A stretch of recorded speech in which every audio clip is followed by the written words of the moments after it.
ಇನ್ನು ಸಿಎಂಗೆ ಇವತ್ತು ಮನವಿಯನ್ನ ಸಲ್ಲಿಸಿ ಬಂದಿರುವಂತಹ ನಟಿಯರು ಮಾತನಾಡಿದರೆ ಅದರಲ್ಲೂ ಕೂಡ ನೀತು ನಮ್ಮ ಟಿವಿ9 ಜೊತೆಗೆ ಮಾತನಾಡ್ತಾ ನಮ್ಮ ಮನವಿಗೆ ಸಿಎಂ ಸಕಾರಾತ್ಮಕವಾಗಿ ಸ್ಪಂದಿಸಿದ್ದಾರೆ ಅಂತ ಹೇಳಿ ತಮ್ಮ ಹೇಳಿಕೆಯನ್ನ ಕೊಟ್ಟಿದ್ದಾರೆ. ಮನವಿ ಪರಿಶೀಲಿಸಿ ಮತ್ತೆ ಕರಿತೀವಿ ಅಂತ ಹೇಳಿದಾರಂತೆ. ಏನು ಹೇಳಿದ್ದಾರೆ ಬನ್ನಿ ನೋಡೋಣ.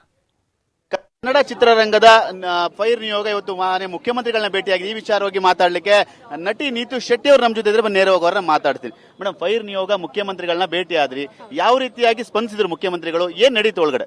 ನಮ್ ಸಿಎಂ ಸರ್ ಆಕ್ಚುಲಿ ತುಂಬಾ he was very cheerful. He said ನಾನು ನೋಡಿದೀನಿ ಇದ್ರ ಬಗ್ಗೆ ಗೊತ್ತು ನನಗೆ ಅಂಡ್ ಅವರು ಅಕ್ಸೆಪ್ಟ್ ಮಾಡಿದ್ದಾರೆ ಮನವಿನ. ಅಂಡ್ ಇನ್ನೊಂದ್ಸಲ ಏನ್ ಹೇಳಿದ್ರು ಅಂದ್ರೆ ಪದೇ ಪದೇ ಹೇಳಿದ್ರು ಏನಂತಂದ್ರೆ ನಾವು ಮತ್ತೆ ವಿಸ್ತಾರವಾಗಿ ಇದ್ರ ಬಗ್ಗೆ ಮಾತನಾಡೋಣ, ನಾನು ಮತ್ತೆ ನಿಮ್ಮ ಟೀಮ್ ಅನ್ನ ಕರಿತೀನಿ ಅಂತ ಹೇಳಿದ್ದಾರೆ. ಬಟ್ ಹಿ ಇಸ್ ಆಕ್ಸೆಪ್ಟೆಡ್ ನಾವು ಕೊಟ್ಟಿರುವಂತಹ ಮನವಿನ ಅಕ್ಸೆಪ್ಟ್ ಮಾಡಿದ್ದಾರೆ. ಹೇಮಾ ಕಮಿಟಿ ಏನಿದೆ ಕೇರಳದಲ್ಲಿ ಆಗಿರುವಂತದ್ದು, ಅದು ತುರ್ತಾಗಿ ಅವಶ್ಯಕತೆ ಇದೆಯಾ ರಾಜ್ಯಕ್ಕೆ ಅಂತ ಹೇಳಿ?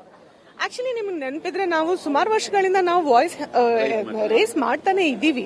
ಸೊ ನಾವು ಹೇಳೋದು ಒಂದು ಸೇಫ್ ಸ್ಪೇಸ್ ಬೇಕು ಅಂತ. ಇವಾಗ ಇದೆಲ್ಲ ಇರ್ಬೋದು, ಇವಾಗ ಹ್ಯಾರಸ್ಮೆಂಟ್ ಇರ್ಬೋದು, ಏನೇ ಇರ್ಬೋದು, ಅಲ್ಟಿಮೇಟ್ಲಿ ನಮ್ ಗೋಲ್ ಇರೋದು ನಮ್ಮ ಇಂಡಸ್ಟ್ರಿ ಒಂದು ಒಳ್ಳೆ ಸ್ಟ್ರಕ್ಚರ್ ಆಗಿ ಎಲ್ಲ ಮಹಿಳೆಯರಿಗೆ, ಯಾರೇ ಇರ್ಬೋದು, ಕಲಾವಿದರಾಗಿರ್ಬೋದು, ಟೆಕ್ನಿಷಿಯನ್ಸ್ ಆಗಿರ್ಬೋದು, ಯಾರೇ ಇರ್ಬೋದು, ಹೇರ್ ಸ್ಟೈಲಿಸ್ಟ್, ಎಲ್ಲರೂ, ಡಾನ್ಸರ್ಸ್, ಎವ್ರಿಬಡಿ, ಆಯ್ತಾ, ಎಲ್ಲರೂ ಕೂಡ ಒಂದು ಸೇಫ್ ಆಗಿ ಬಂದು ಕೆಲಸ ಮಾಡಿ ನಮ್ಮ ಇಂಡಸ್ಟ್ರಿ ಅನ್ನೋದು ಒಂದು ಸ್ಟ್ರಾಂಗ್ ಸ್ಟ್ರಕ್ಚರ್ ಆಗಬೇಕು ಅನ್ನೋದಷ್ಟೇ ನಮ್ಮ ಗುರಿ, ಯಾರ್ದು ಪರ್ಸನಲ್ ತೇಜೋವಧೆ ಅಂತ ಅಲ್ಲ. ಈಗ 153ಕ್ಕೂ ಹೆಚ್ಚು ನಟ ನಟಿಯರು ಸೈನ್ ಮಾಡಿರುವಂತ ಒಂದು ಮೆಮೊರಂಡಮ್, ಇನ್ನೂ ಅತಿ ಹೆಚ್ಚು ಜನ ನಿಮಗೆ ಸಪೋರ್ಟ್ ನೀಡಲಿಕ್ಕೆ ಮಾತಾಡಿದ್ದಾರೆ, ಹೇಗೆ ಅಂತೇಳಿ? ಆಕ್ಚುಲಿ ನಾವು ತುಂಬಾ ಕಮ್ಮಿ ಟೈಮ್ ಅಲ್ಲಿ ನಮಗೆ 162 ಜನ ಆಕ್ಚುಲಿ ಸಿಗ್ನೇಚರ್ ಮಾಡಿದ್ದಾರೆ. ಬಟ್ ಐ ಥಿಂಕ್ ಇನ್ನೂ ಸ್ವಲ್ಪ ಟೈಮ್ ಆಗ್ತಿದ್ದಂಗೆನೆ ಐ ಥಿಂಕ್ ತುಂಬಾ ಜನ ಸಪೋರ್ಟ್ ಮಾಡ್ತಾರೆ.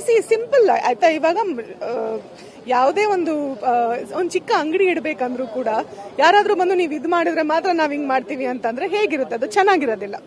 ಎಲ್ಲರೂ ಹಂಗ್ ಮಾಡ್ತಾರೆ ಅಂತಲ್ಲ, ಬಟ್ ಅದು ಕಂಪ್ಲೀಟ್ಲಿ ಅಬಾಲಿಷ್ ಆಗ್ಬೇಕು ಅನ್ನೋದು. ಅಂದ್ರೆ ಒಂದು ಕಮಿಟಿ ಆದ್ರೆ ನಿಮಗೆ ನೆರವಾಗುತ್ತೆ ಅನ್ನೋ ಒಂದು, ನಿಮ್ಮ ವಿಚಾರಗಳು, ಕಷ್ಟ ಸುಖಗಳನ್ನ ಹೇಳ್ಕೊಳ್ಳಿ ಒಂದು ವೇದಿಕೆ ಆಗುತ್ತೆ ಅನ್ನೋ ಒಂದು ವಿಚಾರ. ಎಸ್ ಡೆಫಿನೆಟ್ಲಿ ಹೆಣ್ಮಕ್ಳ ಸೇಫ್ಟಿ ನಮ್ಮ ಮೇನ್ ಗೋಲ್. ಅಂದ್ರೆ ಮುಖ್ಯಮಂತ್ರಿಗಳು ಇವತ್ತು ಭೇಟಿಗೂ ಕೂಡ ಸಮರ್ಪಕವಾಗಿ ಸ್ಪಂದಿಸಿದ್ರು, ಮತ್ತೆ ವಿಸ್ತೃತವಾಗಿ ಮಾತಾಡೋಣ ಅಂತ ಹೇಳಿದ್ದಾರೆ. ಇನ್ನೊಂದಿನ ಏನ್ ಹೇಳಿದಾರ?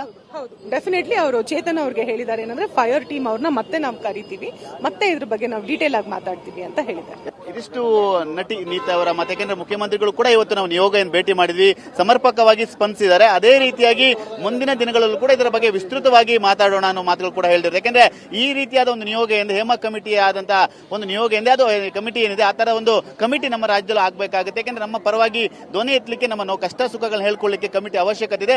ಮುಖ್ಯಮಂತ್ರಿಗಳು ಕೂಡ ಸಮರ್ಪಕವಾಗಿ ಸ್ಪಂದಿಸ್ತಾರೆ ಅನ್ನೋ ವಿಶ್ವಾಸ ಇದೆ ಅನ್ನೋ ಮಾತುಗಳು ಕೂಡ ಹೇಳ್ತಾ ಇರುವಂತ. ಕ್ಯಾಮರಾಮನ್ ಬಾಲಾಜಿ ಜೊತೆ ಸುನಿಲ್, ಟಿವಿ9 ಬೆಂಗಳೂರು.